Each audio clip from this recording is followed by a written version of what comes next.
Welcome everybody to the finals of the Ultimate Writer Challenge. This has been a month-long competition in which 20 of our community, which is at the time I think it was like 1/3 of our community when we started, participated, and it was awesome.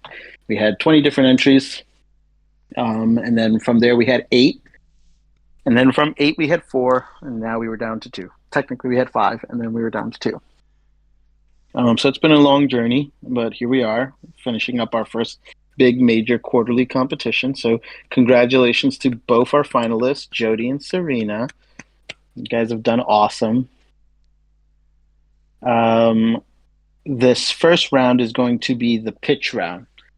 Starting with Serena, she's going to pitch her story, and then Kepos and Phoenix and I will judge it.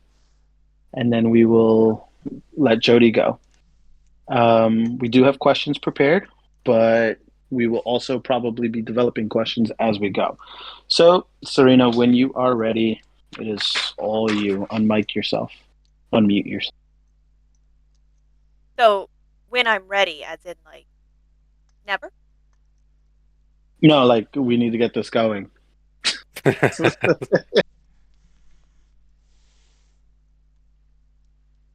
I don't know how to start. Like, what do you want me to do? Imagine, imagine that we are your agent or an agent that you want, and you are going to pitch your book to us.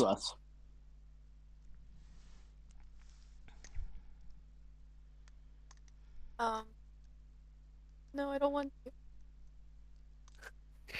Serena, just look at that puppy. Look how cute it is. And imagine us being that puppy, excited to hear your pitch. Ooh, that was good.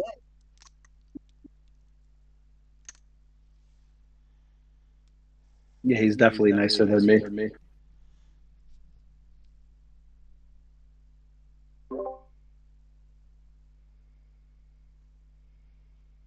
Okay, can you guys see this? Or did I accidentally shut it off? We are seeing your Discord screen.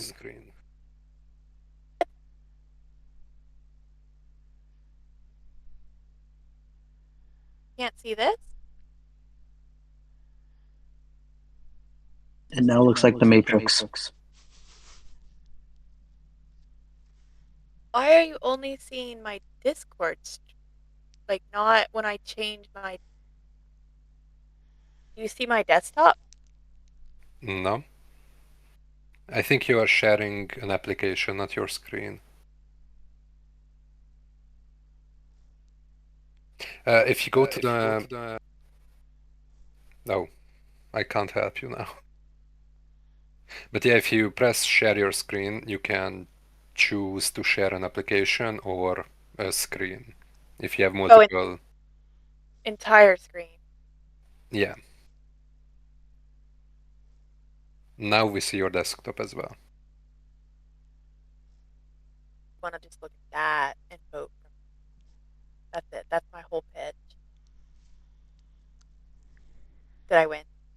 I think she's trying to hypnotize us. Is it good that it's working?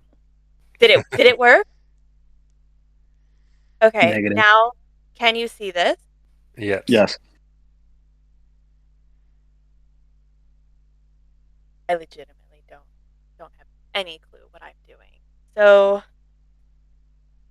hi, I'm Serena, and today I want to talk a killer story that I have written called Option 4. So Option 4 is a high-stakes thriller that follows Lilia, also known as Pastel Her, in a world where people with powers are controlled by the government and assigned roles as heroes or villains. These battles are staged to maintain control, and the public believes that they're real. Lilia plays along until she's asked to kill for real. When she refuses, She's marked as option 3, cut off, hunted, and marked to be erased. With no way back and nowhere safe to run, she creates her own option 4 and decides to expose the truth. So on the right here, we have a little bit more about what this story is about. It's a world built on lies and one girl who chooses the truth. So some themes for this story, we have control versus choice. The system demands obedience and she chooses her own path. Truth versus narrative. They write the story, she exposes the truth, and the narrative begins to crack. Performance versus reality. Roles are costumes, lives are scripts. Reality is the most dangerous thing of all. Power versus freedom. The more the system grows, the more people it crushes. Freedom comes at a cost. So, what happens when the villain stops pretending? Well, first, she becomes a target. The system marks her as a liability. Every move is tracked. Every ally she has is a risk. The system hunts her. Special units are deployed, bounty is issued. They will do whatever it takes to bring her down. The public starts questioning. Cracks appear in the narrative. Whispers turn into doubt. The illusion begins to crack. The truth spreads. Leaked footage, hidden files, survivor stories. More people begin to wake up. People choose sides. Some stay loyal. Some stay silent. But some, they fight. A resistance is born. The script breaks. The roles collapse. The lines blur. The world will never be the same again. She was never the villain, just the one who stopped pretending. Truth, choice, freedom. That's what comes next. So, who is Pastel Pearl? Lilia Morozova. Lilia is 25 and was assigned the role of villain at age 17 after being brought into the system as a young child. She wanted to be a hero, but didn't really have a say in the matter. Her powers are mostly related to agility and stealth, but she does have control over some close range illusions and can create a mist that sort of confuses people. She plays the role she was assigned because it pays well, and the only other option is 3, at least until they ask her to turn a blind eye to murder, something she refuses. So on the right, I just have a little graphic that kind of gives you an overview about her, her name, her alias. She's assigned villain. Right now, she's considered to be a liability because she refused to kill. She plays the part. She refuses to take lives. Now the system wants her gone. She's observant, strategic, morally grounded, independent. She's agile. She has good stealth, reflexes. She's very acrobatic. She refuses to kill, and every choice that she makes from here is going to put her further at odds with the world around her. She wants to survive now to expose the truth. You know, she is afraid of becoming the villain that they say that she is because she's always wanted to be the hero. Right now, she's being driven by freedom, truth, choice, and she's been labeled as a threat. The public sees her as a monster. She's stopped pretending.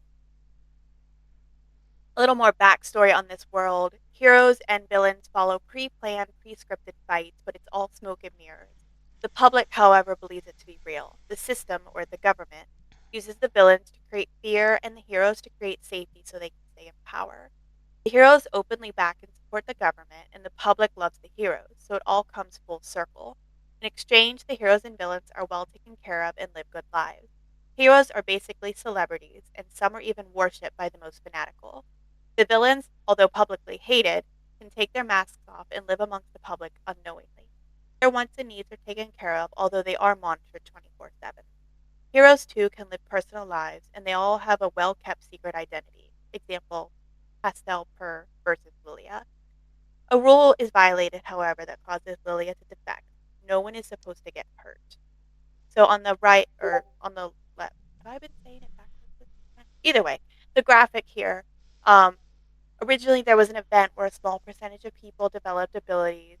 A system was put in place for 3 options. You could become a hero, a villain, or if you were deemed to be neither, you disappeared. Option 3. The truth is the fights are staged. However, the damage is real. When they blow up a building, they really do blow up that building. The public doesn't know. The fear keeps people obedient, but the hope keeps them loyal. the heroes, they're bought and paid for, the villains are paid off, the destruction's real, the outcomes are controlled. The system started as control, but now it's about power and profit and becoming corrupt. The timeline, a little bit more about kind of how that became with the events where people developed abilities, the government intervened, the system was born, it started to become normal. Now we're here where there's cracks in the script. Pastel Purr is uh, breaking the script and exposing the truth. On the other side, we have the system here with the rules and the purpose of keeping things in line. We have the hero, the villain, and option 3, where they just kind of disappear. How it works: you're recruited, you're assigned, you're monitored and managed, threats are eliminated. There's always surveillance, the propaganda, and then we have now the corruption that's starting to come into it. Something higher up is happening. Greed is seeping in. They're asking these villains to take on roles that are not supposed to be happening. People are not supposed to die, but Pastel Purr is asked to kill somebody. So something is changing within the system. Um, the rules: living the life of a hero or villain is straightforward in this world. Follow the script and do as you're told. Don't expose your secret identity. Break the rules and you become option 3. That's it. In exchange, no one gets hurt, everything is planned and controlled, the fights are staged, and no one has to worry about powers going berserk or mastermind villains actually trying to take over the world. Everyone gets a paycheck and goes home. On paper, it's a perfect system, but greed ruins everything, and someone high up must be getting greedy. Pastel Purr refuses to play along anymore and refuses to be option 3. This is why she creates option 4. So it's kind of a summary on the other side there with the graphic as well. What happens next? So looking forward, could this be a standalone or a series? Option 4 and Pastel Purr have all the potential to shine alone or continue as a series. Her story alone could cover 2 or 3 books as she works with Silverhawk and Sai and possibly others to take down the corrupt system and government. There's a lot of potential there. She's going to be on the run, infiltrating facilities and learning a lot of secrets, not to mention her own history. She's been in the system since she was a child. There's probably a lot of her own life she doesn't really know. Expanding the world even beyond her would be easy too. There's an entire group of option 3 characters begging to be explored. Who are they? Where are they? Why did they disappear? It's possible they could come up in Lilia's story further down the line, but even if she wasn't the main character in future books, this world is ripe and rich for expansion. Here I just have a few like promo shots that could be used, for this. This kind of is just a little overview here that would be good for marketing purposes. We've got Pastel Purr, a good quote here from Pastel Purr, a little uh, premise, a little summary here in the middle, and then a quick like little overview of her, and a good little tagline here: villain and title, not at heart. Down at the bottom, just like some quick little markers about what this is: thrilling, fast paced, high stakes. Here is some sample cover, the front and the back. Um, Option 4, she doesn't kill, that's the problem. There are 3 roles, no fourth option. And on the back, we have the summary, be a hero, be a villain, or disappear. There was no fourth option, so she made one. Kind of just gives you an idea of what that could look like if you were to see that published there.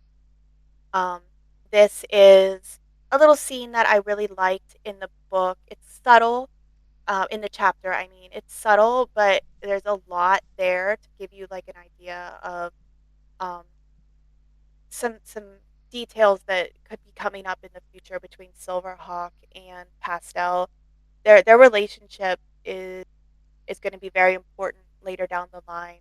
But this little scene here, I thought I really liked it, so I wanted to visualize that. Silverhawk, they're option 3, New Lil, and he says, "I'll tell them I didn't see you." She just says, "Just trust me and watch my back." He's a hero and she's a villain, but clearly there's something going on between the two of them, and I just really liked that scene. I wanted to visualize that. Another promo. This one's a little more busy, but it also has a lot going on here that could be used for marketing and promo purposes. Kind of shows when her secret identity is revealed and a couple other things here. Shows her story arc. Um, can see the premise is also here. Talks about the lies. And yeah, that's all I have. Is there any questions? I do have a question. I believe you've talked about it briefly, but I just wanted to hear you elaborate a bit more on it. So, why does the government implement this system that has this theater of heroes and villains? So, is that going to be explained?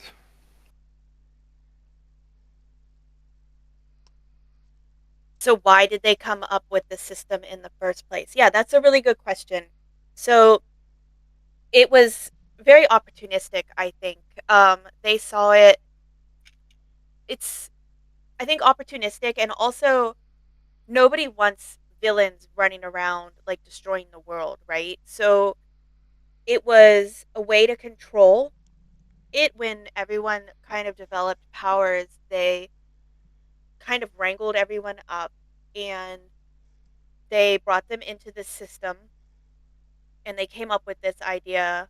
Basically, they're like, you know what? If we can control this, not only will it be safer for everybody, and we won't have these rogue villains and these rogue people out there with powers just doing whatever the heck they want, but also we can create this system where we'll have them on our side. Like, we'll have these heroes out there looking good for us, and we can also fake the villain side too. Like, we'll have them out there pretending to start these fights, and we'll have the good guys out there fighting for us too, and people are gonna love us. It'll give us like perpetual power. And basically, they just came up with this idea of how to make themselves look good and control the bad side too. Yeah, a propaganda machine. Yeah, boss lady. Like, that's a really good way to describe it. A propaganda machine. It basically, someone had a pretty good idea of how to keep themselves in power forever. You control all sides. So, I would imagine there are countermeasures against, as you've said in one of the taglines, she's a villain by the narrative, but not a villain by heart, something along those lines. So, what would stop a villain by heart from being a villain? So, I assume there would be some countermeasures by the system to stop this. I'm just curious if that's going to be something that's explained in the story. Option 3. Yeah. So when you stop playing by the rules, that's option 3. That's when you disappear. And option 3 hangs over all of their heads. It's a pretty scary option for them. You disappear. Nobody quite knows exactly what happens to you when you become option 3, just that you disappear. You no longer exist. Nobody ever hears from you again. They don't know where you go. They don't know what happens to you. They just know that you do not want to be option 3. All right, thank you. No more questions from me.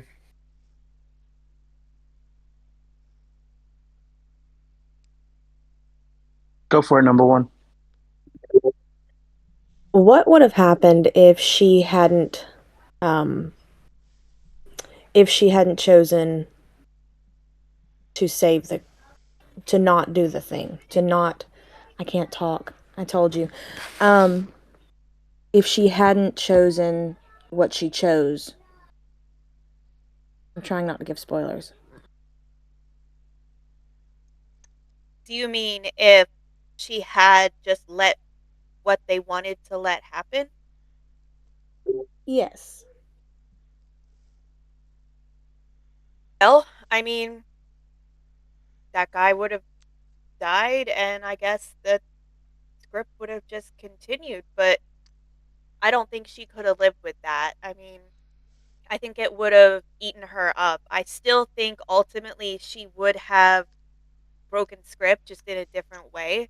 She would have had to have known why that guy was up there. He would have died. He would have blown up in the building, but she would have still had to have found out. I think something would have still broke for her eventually.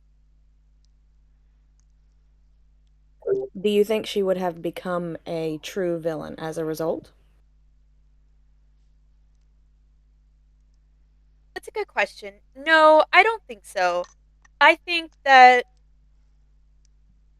a villain. No, I don't think so. I think that she probably would have just started investigating it and probably instead of a thriller on the run type story, I think she would have probably just gone more on the hacker side of things, maybe. Probably more maybe with her handler, I guess. But I think it would have kept her up at night, and eventually she would have had to have done some kind of snooping. So I think ultimately the same outcome, just maybe less a little dramatic.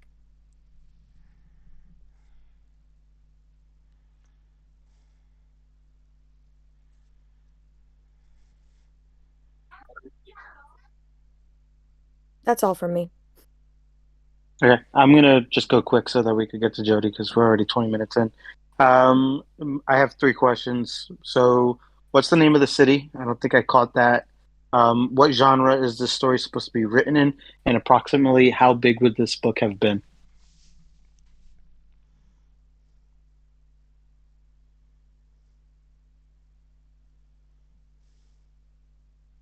York New City, and it's a thriller, and I would say probably 70K ish words, maybe. Perfect. All right, thank you for your pitch. Jody being Europe.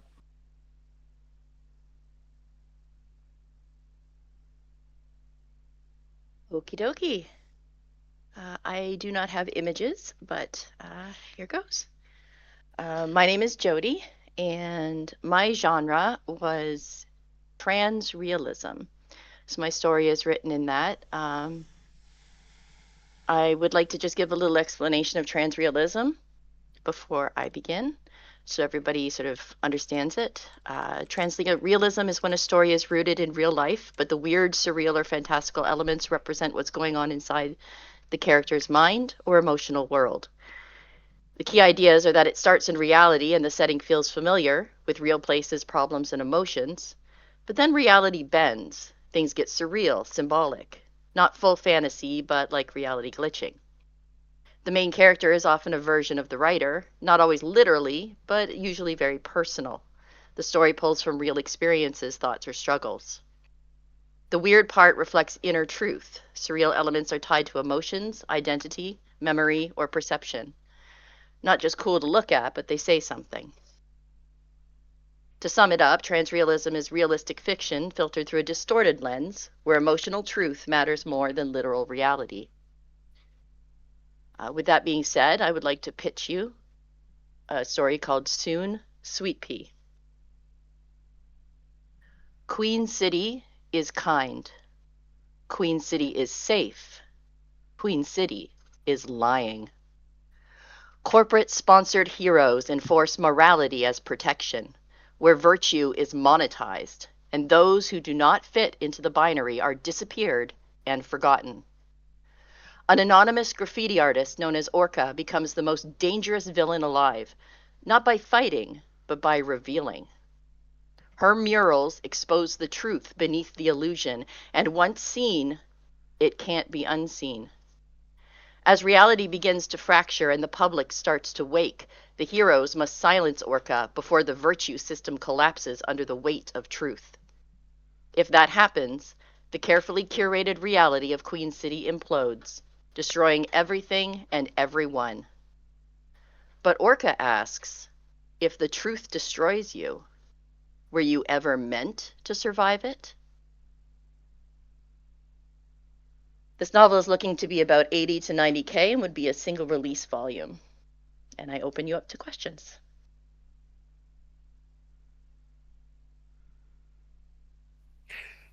I just wanted to say at the start that I do believe we didn't ask for pictures specifically, so don't take this as you're already coming off with a disadvantage. The pictures will be, by me, the pictures will be considered as like part of the pitch, but it wasn't a requirement. So don't feel bad about not bringing pictures. It's perfectly Okay. fine. Thank you.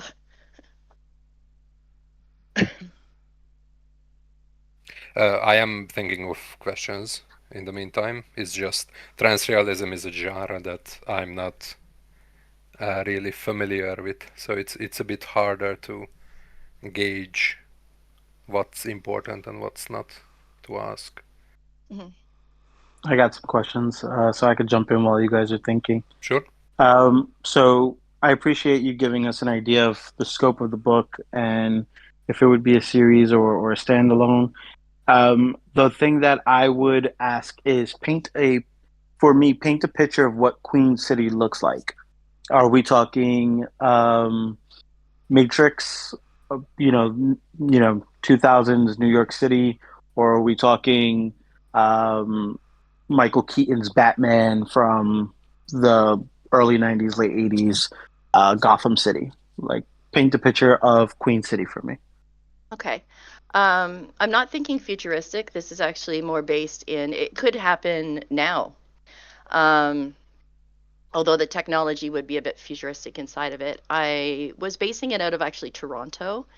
Um, so if I'm thinking of sort of a movie city, a little less Gotham and a little bit more, forgive me, what's Superman city? Metropolis. Metropolis, thank you. A little bit more Metropolis. Because the whole basis of it is that there is this city and everything just feels warm and nice and beautiful, sort of like there's a filter overlaid on top of it. But Okay, underneath it, to peel away that filter, then it would start looking a little bit more Gotham. perfect. So a rotting apple. Yes. Yeah, looks beautiful from the outside, but you don't want to cut into it. Okay. You guys need a little more time? I got another question I can ask. I do have one. Mhm. Are we going to meet other quote unquote agents of chaos that are trying to diminish this facade? Or is this going to be like a single character mainly? I think that for this story, it would be a single character mainly. You will meet other agents that are sort of bent towards what she's working towards, but no one will quite be to the level of her. Um, Something that I would like to add to the story that I didn't, that you won't see in what I'm presenting here, but there will be sort of like a normal person sort of witnessing a lot of this. So you will get sort of like a normal person's perspective of both the villain and the heroes and the city within the story. Just gives somebody a little bit more access, more of a doorway into it. Makes sense. So like allies, but not necessarily themselves causing the chaos. Yeah, more people that are sort of they wake up and they're like, oh well, we need to fight now too, but they wouldn't necessarily have the ability that Orca has. Right.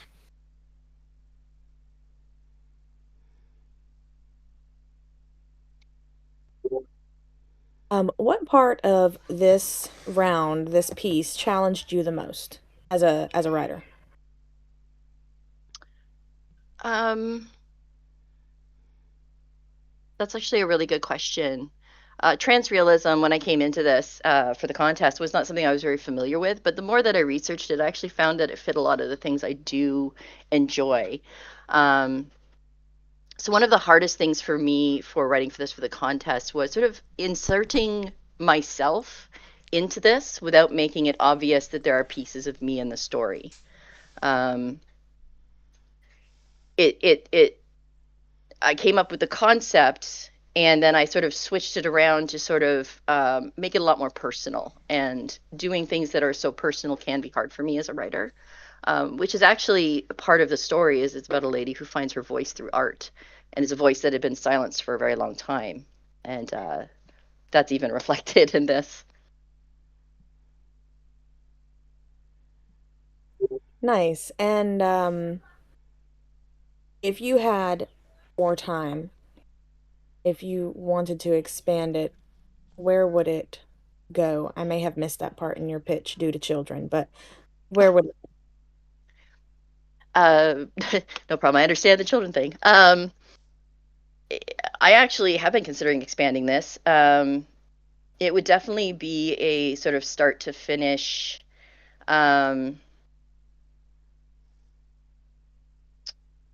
sort of critique of the way that the world filters things, the way that people see things, and how if you sort of dig underneath, there are people who are being lost in society. I sort of focus on the binary with this one. It comes up with gender binary. I would like to really sort of delve more into that and take it a lot further within the story. Awesome. Thank you. I guess I will ask one last question, and then us three judges will deliberate real quick, and we'll decide on a quick winner, and then we'll move on to round two. So my last question would be, if this book, this hypothetical book, was transformed into a full novel, would did you have a B plot in mind, and if so, what would that B plot be?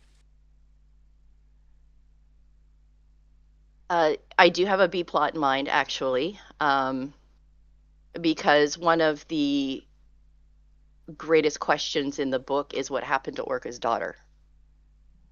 And so I would like to actually plan that out and weave that in, which would also give a sort of look to the reader about, it would almost mirror, would sort of give a look to the reader about what is happening in the sort of the re-education camps.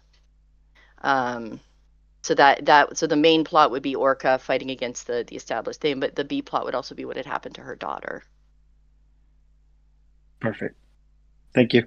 Give us a few minutes to deliberate. We'll be right back, and then Serena, you will be on deck to read your chapter. Okay.